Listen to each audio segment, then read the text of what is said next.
안녕하세요. 다준사기 김효빈입니다. 저는 다준학교를 다시 하게 될 줄은, 그리고 이렇게 간증까지 하게 될 줄은 생각도 못했는데 참 하나님이 매일 새롭게 이끌어 가시는 것 같습니다. 다준사기를 들으면서 무언가 특별한 일이 있었던 것은 아닌데 무엇을 간증하라고 하시는 걸까 하다가 다준학교를 하기 전 제 상황부터 지금까지의 시간들 속에 알게 되고 깨달은 것과 느낀 것들을 소소하게 나누고자 합니다. 잘 들어주세요. 저는 2월 말에 회사를 그만두었습니다. 갑작스럽게 그만두게 된 거라 왜 상황이 그리고 관계가 이렇게까지 꼬이게 된 건지에 대해 머리도 마음도 상당히 복잡했었습니다. 저는 어떤 일이든 혼자 해결하는 것이 익숙했기 때문에 당분간 잠수 좀 타면서 머리 좀 식히고 와야겠다고 마음먹었습니다. 그러나 이런 제 마음이 들킨 건지 전 사무관사의 갑작스런 한 달 휴직 소식이 전해져 왔고 저는 무언가 모를 책임감으로 교회에서 자리를 지키게 되었습니다. 제 상황을 잘 아는 직장 동료분의 소개로 바로 다른 곳에 이력서를 넣었었고 2, 3주 내에 취직이 결정될 예정이었기 때문에 딱히 마음에 큰 부담감은 없었습니다. 차라리 바쁜 게 낫다 싶기도 했습니다. 그렇게 시간을 보내던 중에 상황이 달라졌습니다. 가기로 했던 직장의 새 공장 입주 시기가 미뤄지고 제 입사 시기 또한 4월 중순으로 밀렸습니다. 그때 다준사기 개강 날짜가 잡혔습니다. 저는 다준사기를 할 생각이 전혀 없었는데 개강 날짜가 다가오자 다준사기에 대한 마음이 계속 자리를 잡기 시작했습니다. 왜 이런 마음이 생길까? 저는 제가 다준을 안 할 그리고 못할 이유를 찾아내기 시작했습니다. 첫째는 직장. 이전에 다니던 직장처럼 새로 갈 곳도 지역이 하만이고 7주간을 매일 왔다 갔다 할 수 없다. 다준 3기 신청 때도 또한 그러했지 않았나. 그러나 계속되는 다준에 대한 마음 때문에 진행사항을 알고자 입사 담당자와 통화를 했더니 공장 리모델링 공사가 늦어져서 5월에 스타트하기로 미뤄졌다고 했습니다. 그럼 둘째, 하나님 회비 낼 돈이 없습니다. 분할 납부도 가능하다 하지만 딱히 무리하고 싶지 않았습니다. 그리고 그날 오후 아무 생각 없이 통장 잔고를 확인했습니다. 그런데 생각지도 못한 곳에서 딱 다준 회비만큼의 금액이 그날 입금되어 있었습니다. 어떻게 하지? 다시 이유를 찾습니다. 셋째, 하나님 친구랑 여행 가기로 했는데 못 가고 있는 거 아시잖아요. 장소도 계획도 다 정할 테니 시간만 만들라고 했던 친구는 갑자기 몸이 안 좋아져서 검사를 예약해뒀기 때문에 이달에 여행을 못 갈 것 같다고 했습니다. 그렇게 저는 다준을 안 할 이유를 계속 찾아대고 다시 그 이유가 없어지고를 반복하다가 저는 어느새 다준 사기생이 되었습니다. 다준 사기 아침 묵상 본문은 로마서입니다. 아침 묵상 첫날 로마서 1장 1절 예수 그리스도의 종 바울은 사도로 부르심을 받아 하나님의 복음을 위하여 특정함을 입었으니 목사님께서 바울 대신 자기 이름을 넣어서 읽어보라 하셨고 느낌이 어떻냐고 물으셨는데 저는 부담스럽다고 대답했습니다.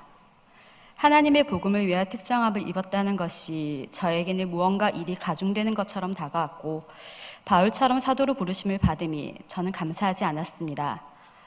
분명 이곳 제가 그 자리에 있다는 것이 하나님 뜻이고 은혜인 것 같은데 하나님이 이 자리에 인도하셨음을 인정할 수밖에 없는데 하나님이 일하고 계심을 인정할 수밖에 없는 상황들 앞에서 왜 나에게 이 복음이 부담으로 다가오는가가 시작이었습니다.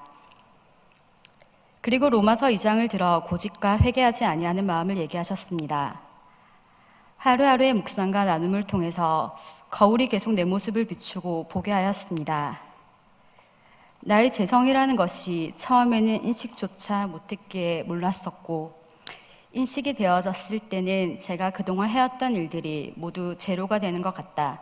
그렇다면 이제껏 내가 한 것은 무엇인가라는 반발심에 받아들여지지가 않았습니다.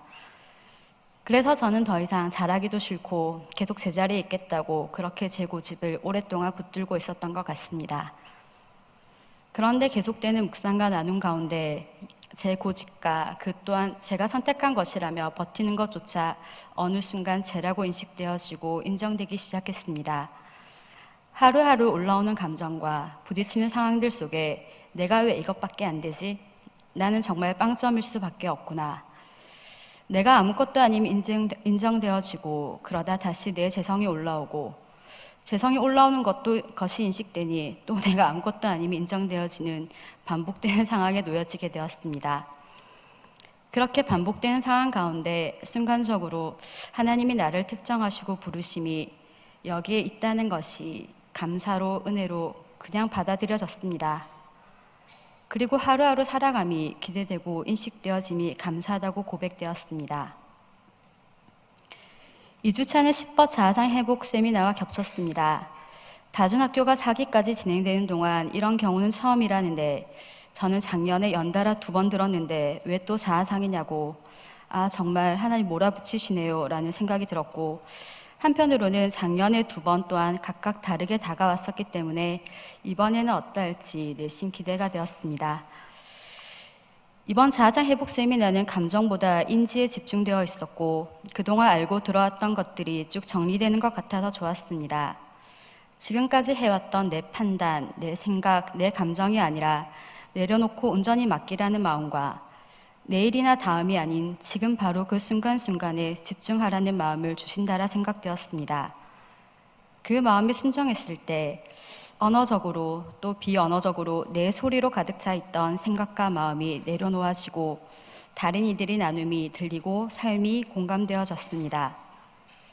또 그렇게 방향이 전환되면서 늘 피해자인 줄 알았던 내가 부모님과 나의 관계에서 나 또한 가해자였음을 보여주셨고 하나님과의 관계 또한 그러함을 깨닫게 하셨습니다. 작은 일 하나에 내 뜻대로 되지 않았다는 이유로 전체를 보지도 받아들이지도 못하고 속고 있었구나에 대한 후회 그리고 죄송함과 감사함이 들었습니다. 수십 번 수백 번을 보고 들었던 십자가 영상 그래서 더 이상 안 보려고 애를 써도 음향만 들어도 머릿속에 영상이 지나가던 저에게 예수님은 다 이루었다라는 5글자로 다가오셨습니다. 다 이루었다. 그게 전부였습니다. 다 이루셨다는데 왜 나는 거기에 하나를 더 빼거나 보태려고 애를 쓰고 있었던 걸까? 그 말이 그냥 자연스럽게 받아들여지는 순간 제 안에 든든한 안정감이 채워졌습니다. 내가 아무리 그릇을 넓혀본들 바닷물을 다 담을 수 없습니다. 내가 그 속에 빠지는 것이 채워지는 것임이 느껴졌습니다. 다음 날의 다준의 아침 묵상과 나눔, 저녁에는 자아상 회복 세미나, 그렇게 하루하루의 반복과 나눔을 통해 삶이 연결되어지고 내 생각과 마음이 조금씩 다져져서 정리되어 갔습니다. 다준학교는 7주간의 매일 아침 묵상 나눔과 여러 강사분들이 저녁 강의가 있고 자기 전 휴대폰 제출을 합니다. 다들 다준에서 뭘 하냐고 물어보시는데 겉으로 보기에는 그게 전부입니다. 그러나 하루하루 묵상과 나눔이 쌓여가고 반복되어 가다 보면 새벽에 기도하러 내려오는 길에 찬양이 절로 나오고 가사가 묵상되어지고 영이 조금씩 살아남을 느끼게 됩니다. 아침 로마서 묵상과 나눔 그리고 저녁 강의와 자기 전에 다시 말씀을 보는 시간들을 통해 하나님이 지금도 내 속에 말씀하고 계신다는 것이 받아들여지고 누려지는 것 같습니다. 제 주변 상황은 전혀 달라진 것이 없습니다. 환경이 달라진 것도 아닌데 제 안에 안정감이 있고 기대가 있습니다. 제 안에 집중되어 있던 제 시선이 옮겨지고 보는 관점이 달라집니다. 그래서 반밖에 없던 물이 반이나 있게 됩니다.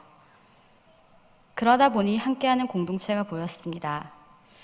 저랑 성격이 정반대인 것 같은 사람을 만나도 그 사람의 얘기를 들어줄 수 있게 되고 작게나마 공감할 수 있게 되고 그 안에서 새로움을 발견함이 좋았습니다. 조금씩 세계가 넓혀진다고 생각하니 즐겁습니다. 감사에 대한 고백이 늘어났습니다. 늘 불평과 불만은 많아도 감사하다는 생각은 거의 없었는데 내게 주어진 것에 감사하고 내가 그래도 할 수 있음에 감사합니다.